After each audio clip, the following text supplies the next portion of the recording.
So let's see what's trending and everyone is discussing today on Twitter. Oh my.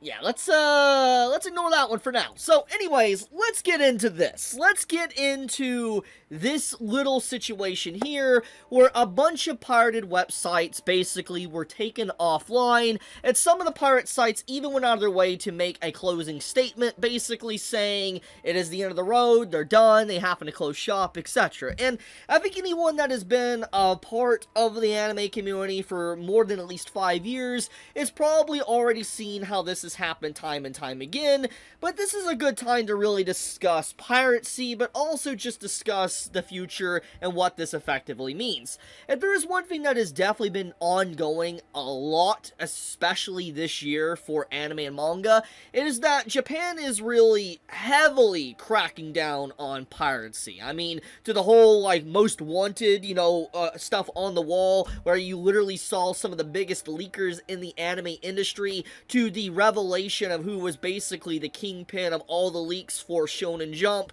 to, seeing, like, a bunch of different companies now cracking down and trying to arrest people or just shutting these sites down. It's been something that's ongoing for decades at this point, but it's really something that Japan has heavily been trying to focus on, especially this year. And so we fast forward to today's date, and we see the announcement of all these different sites here closing down for good, shutting down. This is obviously going to have no effect. I bet you thought I was going to say it was going to have some effect. No, this is not going to have any effect, and let's explain. So, anyone, like I said, that has been around in the anime community for 5+ years, or hell, if you've been on the internet at all, you know how piracy works. When you stomp out one weed or get rid of one weed, 3 more grow in its place. And in this case, even if theoretically 100 different pirate websites were taken offline, 200 more will come and return in its place. That's exactly what will happen. Piracy is something that is ingrained in the internet. It is not something that will just disappear. There would have to be a radical change in just how the internet functions just to get rid of piracy. And even if internet was radically changed to some way I can't even comprehend, I still don't think piracy will ever truly be stamped out. It will come back to some shape or form. It is something that is just so ingrained in the online space, there's just nothing you can do. Now, this doesn't necessarily mean that these companies, the official companies and license holders, should not try to stop piracy. But one thing in particular when it comes to piracy, and it's the age-old saying, piracy, for the most part, usually is a service issue. And I am someone that truly does believe that this is exactly the case. Because piracy in this case, when it comes to anime, is so ingrained in the culture that I feel like piracy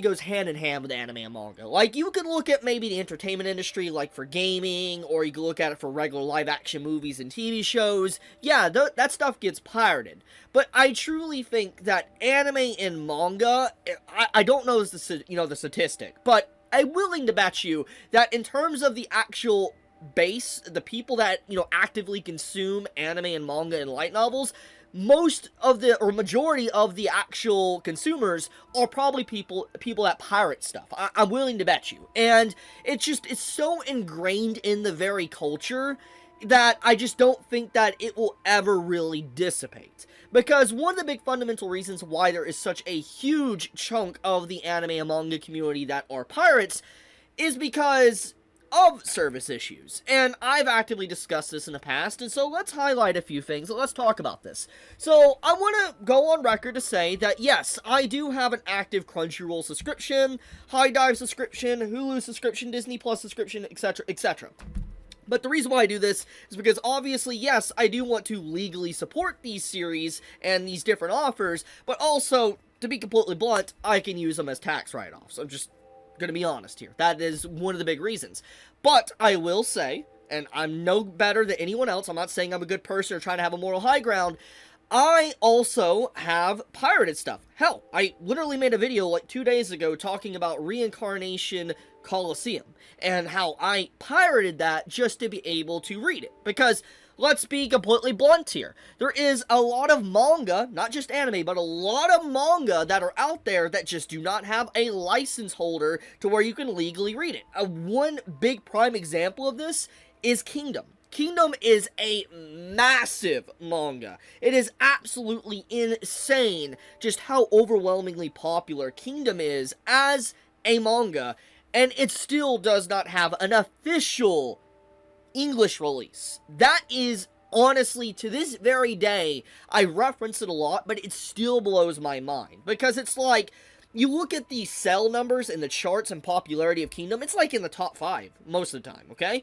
And the fact that it is still, with like, oh man, I think it has like 40 volumes at this point, it still does not have an official translation is just such a loss of money, but it makes a lot of sense why there is just piracy for the series. And obviously, when you open the door up for something so massive like, for instance, Kingdom, that has millions of readers, people are going to pirate it, and then they're going to branch out and probably pirate other things since they're already on a pirated website. And so this stems back around to the whole piracy is a service issue. And I feel like a lot of companies, for the most part, they don't understand that people don't want to have to pay monthly subscriptions for 5 different services to be able to read or watch something. Once again, the only reason why I do this type of stuff and I pay for it, besides obviously the legal means, is it is a tax write-off. I'm gonna be blunt. Nobody wants to pay $7 to $10 for each individual subscription service. The only subscription service, I want to be completely blunt,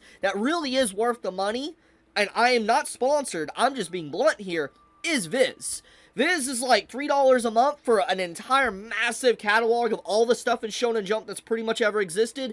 That's huge. Now, I'm not saying you have to go and subscribe to it, and I know it's not offered in every single country, which gets back into the whole service issue problem.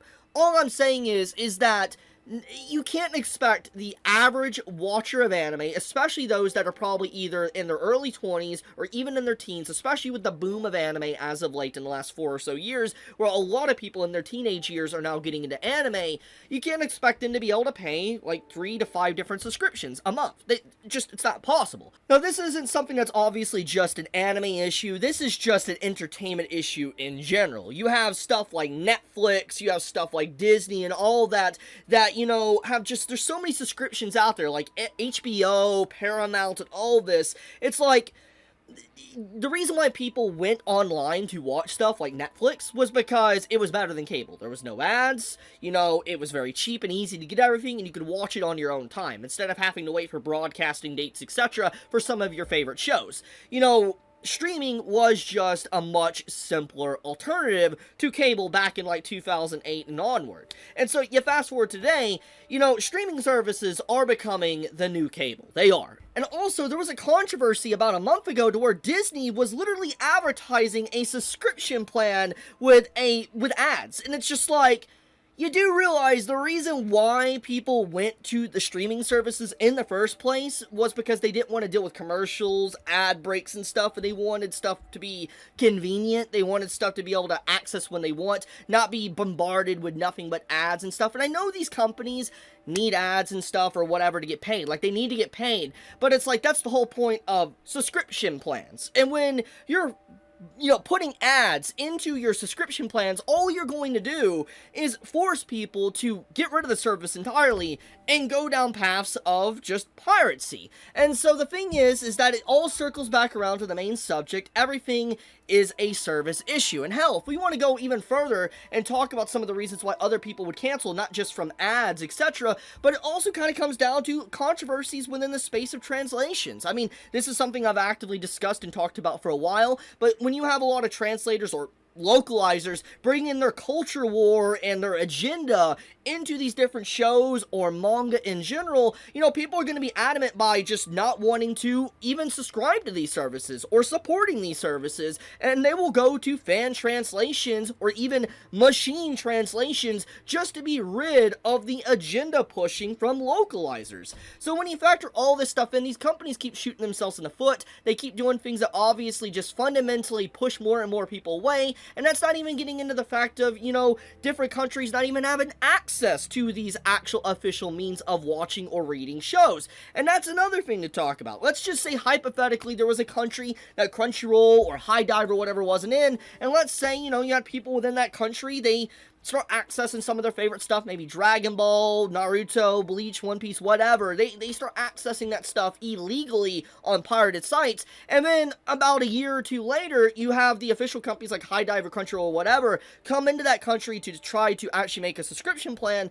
Obviously, why would someone that's been pirating like content for like a year and a half to 2 years want to start paying for content that they've gotten, you know, for free for a very long time? And so the only way to effectively drag more people in is by having a service that does make people want to actually pay for said service. So when you make a shoddy service, you have prices that continue to increase and makes people very upset. And then on top of that, to be completely blunt, you know, most subscription services aren't even worth the price. I mean, the only reason why I pay for them is, as I already said, is thanks to tax write-offs. The only subscription service, in my personal opinion, in the anime and manga space that's kind of worth a damn is most likely Viz Media. I'm not a sponsor, I'm just saying, $2 to $3 for everything, and even still, they don't offer everything, and they don't offer it in every single country. There's still issues with them.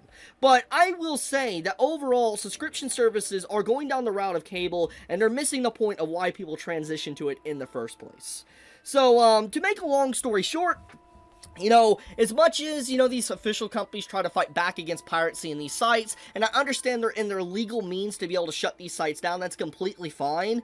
They don't understand the fundamental issue is a service problem. If they made themselves more enticing for official means, then obviously people would be more inclined to pay for it. But if you make things so overpriced or so overbearing, people won't want to do that. And on top of that, let's just be completely blunt, let's be one-to-one to each other right now. You know, the economy in the world is not doing so hot. I mean, food prices are out of control, housing, renting prices are out of control, everything is super expensive, and so because of that, you know, people don't have the money to spend, like, $7 here, $10 here, another $12 here for like multiple different subscription services. They don't. So, yeah, I mean, why wouldn't they go down the piracy route when everything is just getting so astronomically expensive?